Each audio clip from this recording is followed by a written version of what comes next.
पुण्यात क्रेडिट कार्डच्या वसुलीवरून काही एजंटनी थेट जिथे वसुली करायला गेले होते त्या माणसाला बेदम मारहाण केली।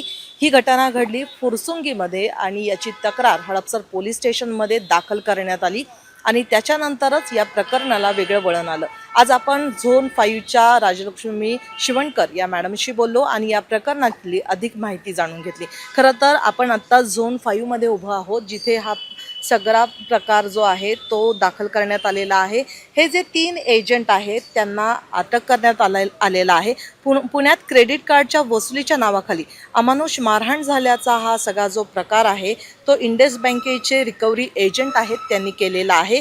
त्यांची नावं साधारण तनिष्क खुडे, विनीत कासार आणि जय कासार आहे। ज्या तिघांना पोलिसांनी अटक केलेली आहे आणि त्यांची पुढची जी तपास आहे ते चालू आहे। खरं तर ज्याला मारहाण केलेली आहे त्यांनी ही तक्रार दिलेली आहे की या एजंटनी मला रस्त्यात मारहाण केलेली आहे आणि त्याचा व्हिडिओ देखील सोशल मीडियावर आत्ता सध्या व्हायरल होत आहे। परंतु या एजंटने देखील ज्याने आरोप केलेला आहे त्याच्यावर आरोप करत याने पण आम्हाला शिवीगाळ आणि मारझोड केलेली आहे असं देखील सांगितलं आहे। त्याच्यामुळे दोघांच्याही क्रॉस कंप्लेंट घेण्यात आलेल्या आहे। परंतु कुठल्याही बँकेच्या रिकव्हरी एजंटने असा कायदा हातात घेणं हे सर्वस्व चुकीचं आहे।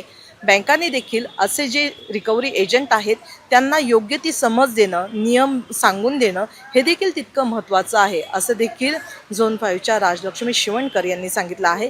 कायदा कुणालाही हातात घेण्याचा अधिकार नाही आणि जे काही नियमात बसले त्या नियमानुसारच रिकव्हरी केली जावी असं देखील त्यांनी सांगितलं आहे। हा जो तक्रारदार आहे यांनी इंडसइंड बँकचे क्रेडिट कार्ड घेतले होते आणि त्याचे काही हप्ते जे होते ते पेंडिंग होते, तर त्या हप्ते वसुलीसाठी रिकव्हरी एजंट आहेत ते गेले होते आणि त्यावेळेस त्यांच्यामध्ये जे काही बाचाबाची झाली, मारहाण झाली, तर त्या अनुषंगाने तक्रारदाराच्या तक्रारीवरून हडपसर पोलीस स्टेशन या ठिकाणी गुन्हा नोंद करण्यात आलेला आहे। ज्या लोकांनी त्यांना मारहाण केली होती ते तीनही जे आरोपी आहेत तर त्यांना अटक करण्यात आलेली आहे। पुढील तपास सुरू आहे त्याच्यामध्ये।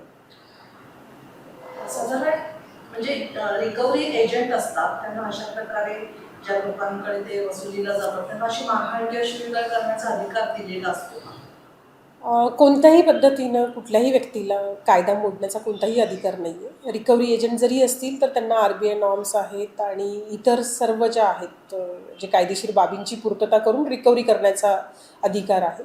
मात्र अशा कोणत्याही पद्धतीनं कुणी कुणावरती जबरदस्ती करत असेल, कुणी हॅरॅसमेंट करत असेल आणि मारपीट करत असेल तर त्याबद्दल आम्ही नेहमीच नागरिकांना हे आवाहन करतो की तुमच्याकडे कुणीही अशा पद्धतीनं रिकव्हरीसाठी तगादा लावलेला असेल किंवा कुठल्याही पद्धतीनं आपल्याला हॅरॅसमेंट करत असेल तर आपण पोलिसांच्याकडं त्याबाबत तक्रार नोंदवू शकता। आणि याच्यातून आमचं हेही सांगणं राहील की रिकव्हरी एजंट आणि अदर ज्या बँक आहेत की ज्या रिकव्हरीसाठी अशा पद्धतीचा वापर करतात त्यांनीसुद्धा कायदा हातात घेऊ नये। त्यांच्या विरोधात जी काही कायदेशीर कारवाई आहे तर ती केली जाईल। आता सध्याच्या प्रकरणामध्ये खंडणी आणि मारहाणीच्या संदर्भातला गुन्हा जो आहे तर तो नोंदवण्यात आलेला आहे। जो ज्या माणसाने हा गुन्हा दाखल केलेला आहे त्याने इंडस बँकेवर काही गुन्हा नोंदवलेला आहे की इंडस बँकेकडनं असा त्रास होतोय असं काही? आता सध्या तरी रिकव्हरी एजंटवरती हा गुन्हा दाखल आहे आणि तपासामध्ये जे निष्पन्न होईल त्या पद्धतीनं पुढं त्याच्यामध्ये जे इन्व्हॉल्व आहेत त्यांना त्या तपासामध्ये म्हणजे त्या गुन्ह्यामध्ये आरोपी म्हणून घेतलं जाईल। नाही, ह्या लेडीजनी कोणतीही तक्रार नाही दिलेली, तक्रारदारांनीच दिलेली आहे।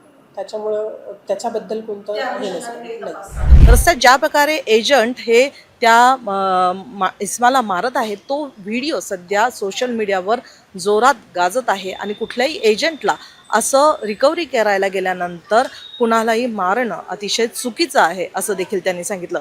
या अनुषंगाने आता या 3 एजंटला पोलिसांनी ताब्यात घेतलेला आहे आणि त्या अनुषंगाने पुढचा तपास हा चालू आहे। व्हिडिओ जर्नलिस्ट रोहित वनकटेसह प्रतीक्षा पारखी, LS मराठी, पुणे।